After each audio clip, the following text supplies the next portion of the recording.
O Livro dos Médiuns, de Allan Kardec, capítulo 3, do Método. Ponto 18. Muito natural e louvável é, em todos os adeptos, o desejo, que nunca será demais animar, de fazer prosélitos. Visando facilitar-lhes essa tarefa, aqui nos propomos examinar o caminho que nos parece mais seguro para atingir esse objetivo, a fim de lhes pouparmos inúteis esforços. Dissemos que o Espiritismo é toda uma ciência, toda uma filosofia. Quem, pois, seriamente queira reconhecê-lo, deve, como primeira condição, dispor-se a um estudo sério e persuadir-se de que ele não pode, como nenhuma outra ciência, ser aprendido a brincar. O Espiritismo também, já o dissemos, diz respeito a todas as questões que interessam à humanidade, tem imenso campo, e o que principalmente convém é encará-lo pelas suas consequências. Forma-lhe, sem dúvida, a base a crença nos espíritos, mas essa crença não basta fazer de alguém um espírita esclarecido, como a crença em Deus não é suficiente para fazer de quem quer que seja um teólogo.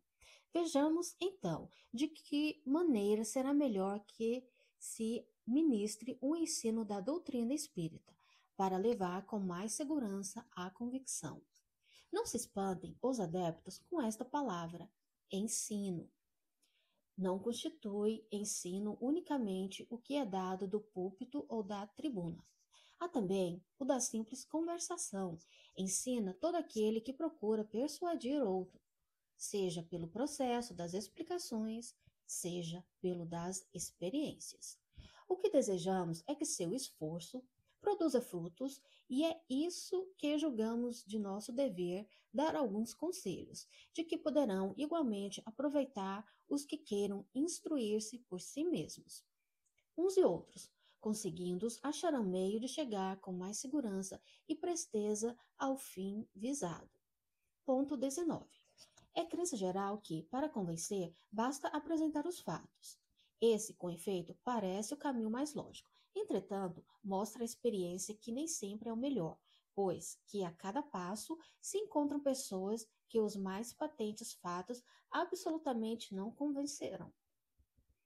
Aqui se deve atribuir isso é o que vamos tentar demonstrar.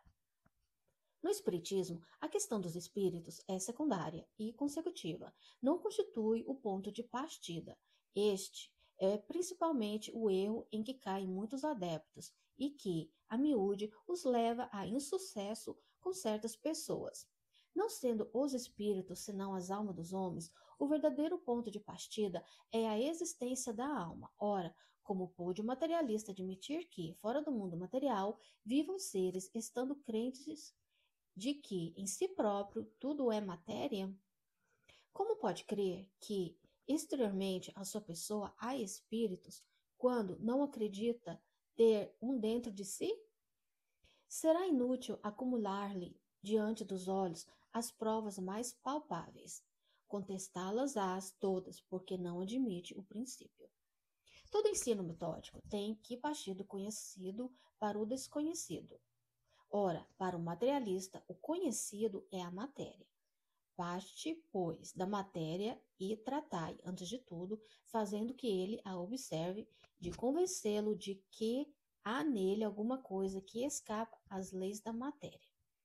Numa palavra, antes que o torneis espírita, cuidai de torná-lo espiritualista. Mas, para tal, muito outra é a ordem de fatos a que de recorrer. Um ensino muito especial que deve ser dado por outros processos. Falar-lhe dos espíritos antes que seja convencido de ter uma alma é começar por onde se deve acabar, porquanto não será possível aceitar a conclusão sem que admita as premissas. Antes, pois, de tentarmos convencer um incrédulo, mesmo por meio dos fatos, cumpre nos certifiquemos de sua opinião relativamente à alma, isto é, cumpre verifiquemos que ele crê na existência da alma, na sua sobrevivência ao corpo, na sua individualidade após a morte. Se a resposta for negativa, falar-lhe dos espíritos seria perder tempo. Eis aí a regra. Não dizemos que não comporte exceções. Neste caso, porém, haverá provavelmente outra causa que o torna menos refratário. Ponto 20. Entre os materialistas, importa distinguir duas classes. Colocamos na primeira os que são por um sistema. Nesses, não há dúvida, há a negação absoluta, raciocinada a seu modo.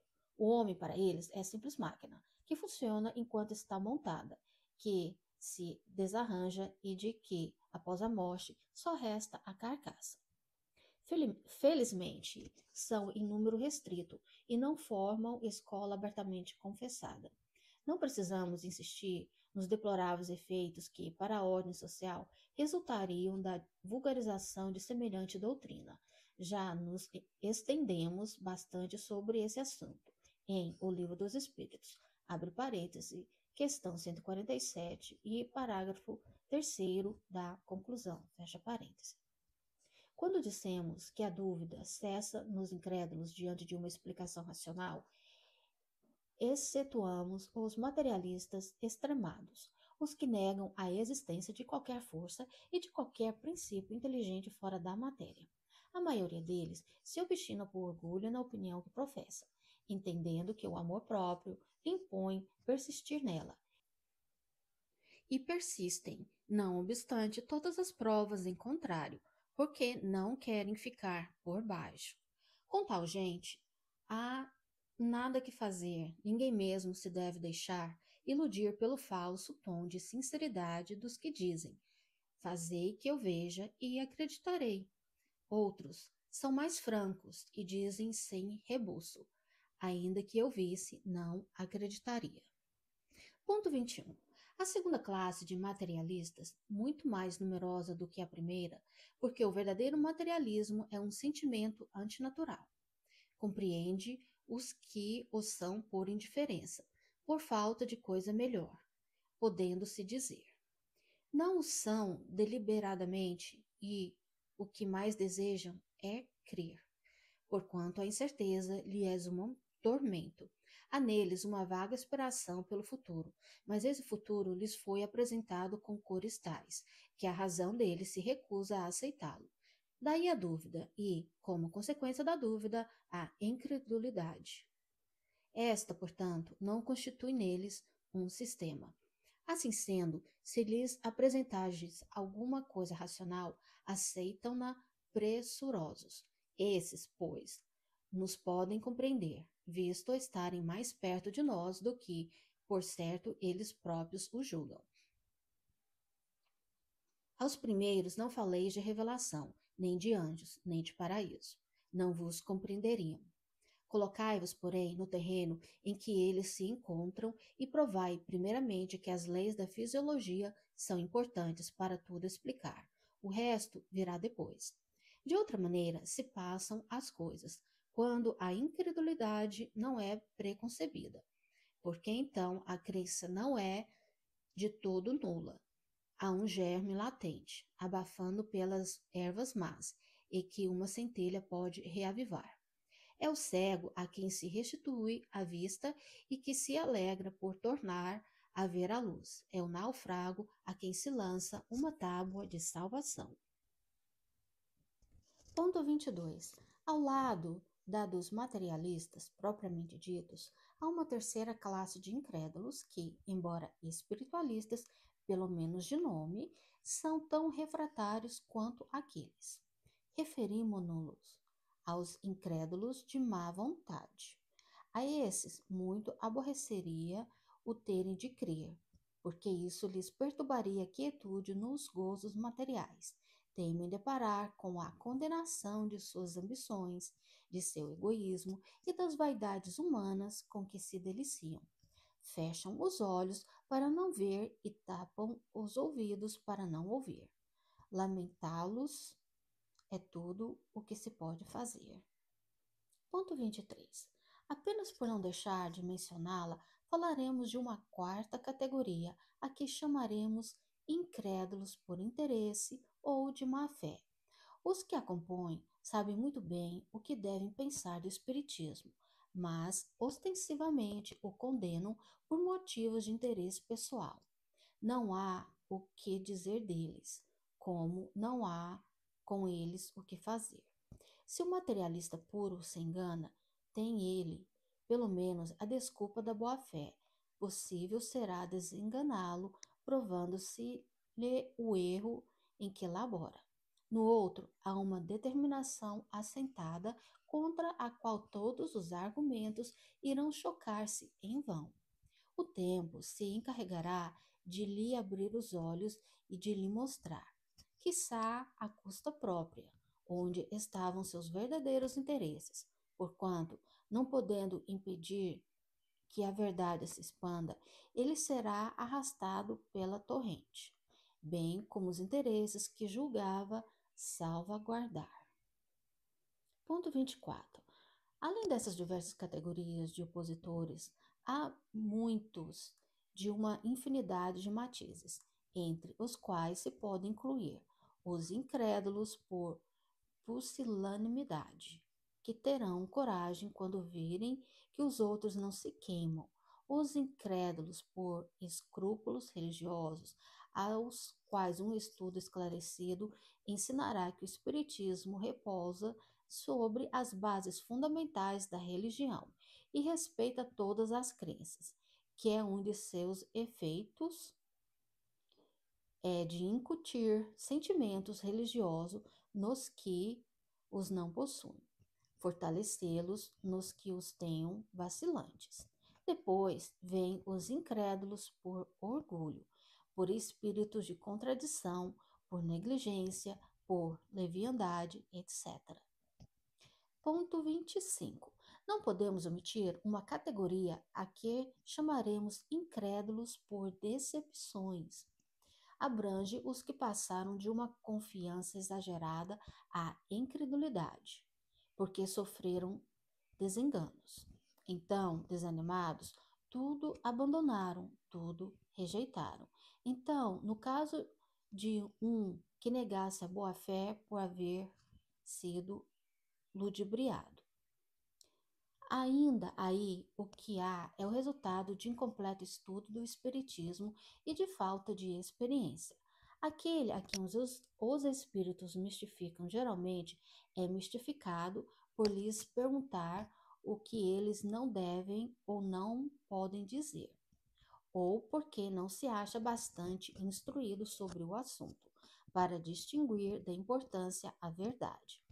Muitos, ademais, só veem no Espiritismo um novo meio de adivinhação e imaginam que os espíritos existem para predizer a sorte de cada um. Ora, os espíritos levianos e zombeteiros não perdem a ocasião de se divertirem à custa dos que pensam desse modo. É assim que anunciarão maridos às moças, ao ambicioso, honras, heranças, tesouros ocultos, etc. Daí, muitas vezes, desagradáveis decepções, das quais, entretanto, o homem sério e prudente sempre sabe preservar-se. Ponto 26. Uma classe muito numerosa, a mais numerosa mesmo de todas, mas que não poderia ser incluída entre a dos opositores, é a dos incertos. São, em geral, espiritualistas por princípio. Na maioria deles, há uma vaga intuição nas ideias espíritas, uma aspiração de qualquer coisa que não podem definir. Não lhes falta aos pensamentos senão coordenados e formulados. O Espiritismo lhes é como um traço de luz, a claridade que dissipa o nevoeiro. Por isso mesmo o acolhem pressurosos, porque ele os livra das angústias da incerteza. Ponto 27. Se daí projetarmos o olhar sobre as diversas categorias de crentes, depararemos primeiro com os que são espíritas sem o saberem. Propriamente falando, estes constituem uma variedade ou uma matriz da classe precedente. sem jamais terem ouvido tratar da doutrina, possuem o sentimento inato dos grandes princípios que dela decorrem. E esse sentimento se reflete em algumas passagens de seus escritos e de seus discursos, a ponto de suporem os que os ouvem, que eles são completamente iniciados. Numerosos exemplos de tal fato se encontram nos escritores profanos e sagrados, nos poetas, oradores, moralistas e filósofos, antigos e modernos. Ponto 28. Entre os que se convenceram por um estudo direto, podem destacar-se: primeiro, os que creem pura e simplesmente nas manifestações. Para eles, o Espiritismo é apenas uma ciência de observação, uma série de fatos mais ou menos curiosos. Chamar-lhe-emos espíritas experimentadores. Segundo, os que no Espiritismo veem mais do que fatos, compreendem-lhe a parte filosófica. Admiram a moral daí decorrente, mas não a praticam. Insignificante ou nula é a influência que lhes exerce nos caracteres. Em nada alteram seus hábitos, e não se privariam de um só gozo que fosse. O avarento continua a sê-lo, o orgulhoso se conserva cheio de si, o invejoso e o cioso sempre hostis. Consideram a caridade cristã apenas uma bela máxima. São os espíritas imperfeitos. Terceiro, os que não se contentam com admirar a moral espírita, que a praticam e lhe aceitam todas as consequências, convencidos de que a existência terrena é uma prova passageira. Tratam de aproveitar os seus breves instantes para avançar pela senda do progresso, única que os pode levar na hierarquia do mundo dos espíritos, esforçando-se por fazer o bem e coibir seus maus pendores. As relações com eles sempre oferecem segurança, porque a convicção que nutrem os preserva de pensar em praticar o mal. A caridade é, em tudo, a regra de proceder a que obedecem. São os verdadeiros espíritas, ou melhor, os espíritas cristãos. Quarto, finalmente, os espíritas exaltados. A espécie humana seria perfeita se sempre tomasse o lado bom das coisas. Em tudo, o exagero é prejudicial. Em espiritismo, infunde confiança demasiado cega e frequentemente pueril no tocante ao mundo invisível e leva a aceitar-se, com extrema facilidade e sem verificação, aquilo cujo absurdo ou impossibilidade a reflexão e o exame demonstrariam. O entusiasmo, porém, não reflete, deslumbra. Esta espécie de adeptos é a mais nociva do que útil à causa do espiritismo. São os menos aptos para convencer a quem quer que seja, porque todos, com razão, desconfiam dos julgamentos deles. Graças à sua boa-fé, são iludidos assim por espíritos mistificadores, como por homens que procuram explorar-lhes a credulidade. Mal menor apenas haveria se só eles tivessem que sofrer as consequências. O pior é que, sem o quererem, dão armas aos incrédulos, que antes buscam opinião de zombar do que se convencerem, e que não deixam de imputar a todos o ridículo de alguns. Sem dúvida que isto não é justo nem racional, mas, como se sabe, os adversários do espiritismo só consideram de bom quilate a razão de que desfrutam, e conhecer a fundo aquilo sobre que discorrem é o que menos cuidado lhes dá. Ponto 29. Os meios de convencer variam extremamente, conforme os indivíduos. O que persuade a uns nada produz em outros. Este se convenceu observando algumas manifestações materiais, aquele por efeito de comunicações inteligentes, o maior número pelo raciocínio. Podemos até dizer que, para a maioria dos que não preparam pelo raciocínio, os fenômenos materiais quase nenhum peso têm. Quanto mais extraordinários são esses fenômenos, quanto mais se afastam das leis conhecidas por oposição, encontram. E isto por uma razão muito simples: é que todos somos levados naturalmente a duvidar de uma coisa que não tem sanção racional. Cada um a considera do seu ponto de vista e a explica a seu modo. O materialista a atribui a uma causa puramente física, ou a embuste. O ignorante e o supersticioso a uma causa diabólica ou sobrenatural, ao caso que uma explicação prévia produz o efeito de destruir as ideias preconcebidas e de mostrar, senão a realidade, pelo menos a possibilidade da coisa, que, assim, é compreendida antes de ser vista. Ora, desde que se reconhece a possibilidade de um fato, 3/4 da convicção estão conseguidos. Ponto 30. Convirá se procure convencer um incrédulo obstinado? Já dissemos que isso depende das causas e da natureza da sua incredulidade. Muitas vezes, a insistência em querer persuadi-lo o leva a crer em sua importância pessoal, o que, a seu ver, constitui razão para ainda mais se obstinar. Com relação àquele que se não convenceu pelo raciocínio nem pelos fatos, a conclusão a tirar-lhe é que ainda lhe cumpre sofrer a prova da incredulidade. Deve-se deixar à providência o encargo de lhe preparar circunstâncias mais favoráveis. Não faltam os que anseiam pelo recebimento da luz, para que se esteja a perder tempo com os que a repelem. Dirigi-vos, portanto, aos de boa vontade, cujo número é maior do que se pensa, e o exemplo de suas conversões, multiplicando-se mais do que simples palavras, vencerá as resistências. O verdadeiro espírita jamais deixará de fazer o bem, lenir corações aflitos, consolar, acalmar desesperos, operar reformas morais. Essa a sua missão. É nisso também que encontrará satisfação real. O espiritismo anda no ar, difunde-se pela força mesma das coisas, porque torna felizes o que o professam. Quando o ouvirem repercutir em torno de si mesmos, entre seus próprios amigos, os que o combatem por sistema compreenderão o insulamento em que se acham e serão forçados a calar-se ou a render-se.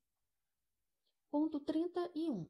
Para, no ensino do espírito, proceder-se como se procederia com relação ao das ciências ordinárias, preciso fora passar em revista toda a série dos fenômenos que possam produzir-se, começando pelo mais simples, para chegar sucessivamente aos mais complexos. Ora, isto não é possível, porque possível não é fazer-se um curso de espiritismo experimental, como se faz um curso de física ou de química.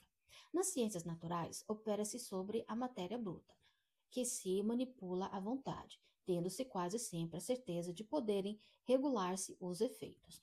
No espiritismo, temos que lidar com inteligências que gozam de liberdade e que, a cada instante, nos provam não estar submetidas aos nossos caprichos.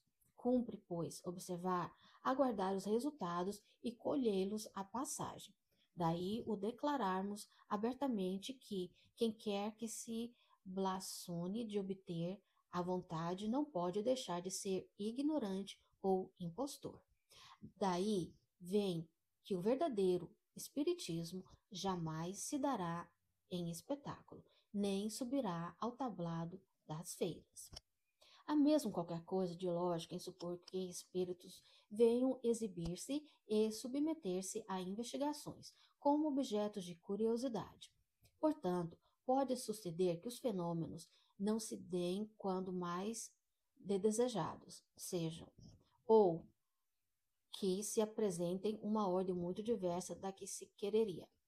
Apresentemos mais que, para serem obtidos, se faz a intervenção de pessoas dotadas de faculdades especiais e que essas faculdades variam ao infinito, de acordo com as aptidões dos indivíduos. Ora, sendo extremamente raro que a mesma pessoa tenha todas as aptidões, isto constitui uma nova dificuldade. Porquanto, mister, seria ter-se sempre à mão uma coleção completa de médiuns, o que absolutamente não é possível. O meio, aliás, muito simples de se obviar a este inconveniente consiste em se começar pela teoria. Aí todos os fenômenos são apreciados, explicados, compreende-se a sua possibilidade e se sabe em que condições podem produzir-se. Então, qualquer que seja a ordem em que se apresente, nada terão que surpreender. Este caminho ainda oferece outra vantagem, a de poupar uma imensidade de decepções àquele que queira operar por si mesmo. Precavido contra as dificuldades, ele saberá manter-se em guarda e evitar a conjuntura de adquirir a experiência à sua própria custa. Ser-nos-ia difícil dizer quantas pessoas que, desde quando começamos a ocupar-nos com o Espiritismo, hão vindo ter conosco e quantas delas vimos que se conservaram indiferentes ou incrédulas diante dos fatos mais positivos e só posteriormente se convenceram, mediante uma explicação racional. Quantas outras que se predispuseram à convicção pelo raciocínio. Quantas, enfim, que se persuadiram sem nada nunca terem visto, unicamente porque haviam compreendido. Falamos, pois, por experiência e assim também é por experiência que dizemos consistir o melhor método de ensino espírita em se dirigir àquele que ensina antes à razão do que aos olhos. Esse método que seguimos em nossas lições e o pelo qual somente temos que nos felicitar. Felicitar, nota de Allan Kardec, o nosso ensino teórico e prático é sempre gratuito. Ponto 32. Ainda outra vantagem apresenta o estudo prévio da teoria, a de mostrar imediatamente a grandeza do objetivo e o alcance desta ciência. Aquele que começa por ver uma mesa girar ou bater e sente mais inclinado ao gracejo, porque dificilmente imaginará de que uma mesa possa sair uma doutrina regeneradora da humildade. Temos notado sempre que os que creem antes de haver visto, apenas porque leram e compreenderam, longe de se conservarem superficiais, são, ao contrário, os que mais refletem. Dando maior atenção ao fundo do que a forma, vem na parte filosófica o principal, considerando mais acessório os fenômenos propriamente ditos. Declara então que, mesmo quando estes fenômenos não existissem, ainda ficava uma filosofia que só ela resolve problemas até hoje insolúveis, que só ela apresenta a teoria mais racional do passado do homem e do futuro. Ora, como é natural, preferem eles uma doutrina que explica as que não explicam ou explicam mal. Quem quer que reflita compreende perfeitamente bem que se poderia abstrair das manifestações sem que a doutrina deixasse de subsistir. As manifestações a corroboram, confirmam, porém, não lhe constituem a base essencial. O observador criterioso não as repele, ao contrário, aguarda circunstâncias favoráveis que lhe permitam testemunhá-las. A prova do que avançamos é de grande número de pessoas, antes de ouvirem falar das manifestações, tinham a intuição desta doutrina, que não fez mais do que lhes dar corpo, conexão às ideias. Ponto 33. Demais, fora inexato dizer-se que os que começam pela teoria se privam do objeto das observações práticas. Pelo contrário, não só lhes não faltam os fenômenos, como ainda os de que eles dispõem têm, aos seus olhos, maior peso mesmo do que os que pudessem vir a operar-se em sua presença. Referimo-nos aos copiosos fatos de manifestações espontâneas, de que falaremos nos capítulos seguintes. Raros serão os que delas não tenham conhecimento, quando nada por ouvir dizer. Outros conhecem algumas, consigo mesmo ocorridas, mas a que não prestaram quase nenhuma atenção. A teoria lhes vem dar a explicação e afirmamos que, nestes casos, tem grande peso, quando se apoiam em testemunhos irrecusáveis, porque não se pode supô-los devidos a arranjos nem a conivências. Mesmo que não houvesse os fenômenos provocados, nem por isso deixaria de haver os espontâneos. E já seria muito que o Espiritismo coubesse apenas lhe oferecer uma solução racional. Assim, os que leem previamente reportam suas recordações a esses fatos, que lhes apresentam como uma confirmação da teoria. Ponto 34. Singularmente se equivocaria quanto à vossa maneira de ver. Quem pusesse que aconselhamos se desprezem os fatos. Pelos fatos foi que chegamos à teoria. É certo que para isso tivemos de nos consagrar a assíduo trabalho durante muitos anos e de fazer milhares de observações. Mas, pois que os fatos nos serviram e servem todos os dias, seríamos inconsequentes conosco mesmo se lhes contestássemos a importância, sobretudo quando compomos um livro para torná-los conhecidos de todos.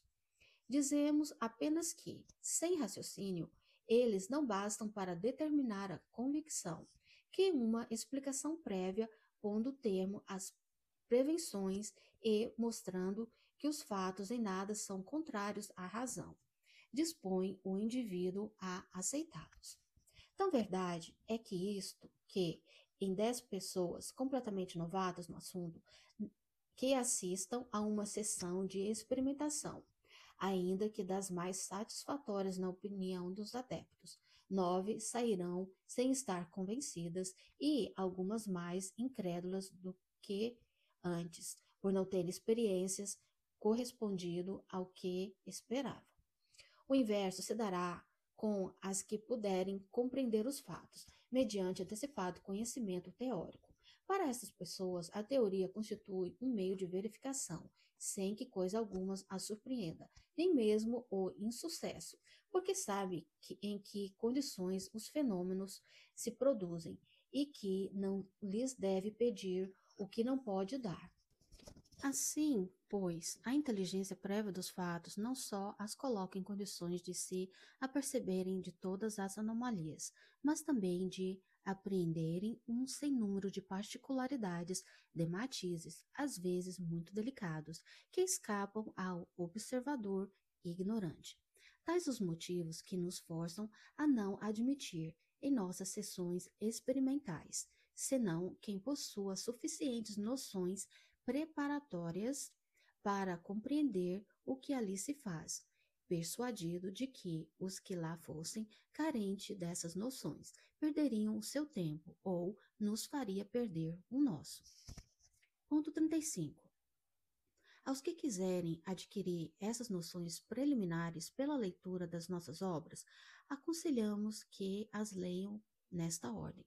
Primeiro, o que é o Espiritismo. Esta brochura, de uma centena de páginas somente, contém sumária exposição dos princípios da doutrina espírita, um apanhado geral desta, permitindo ao leitor aprender-lhe o conjunto dentro de um quadro restrito.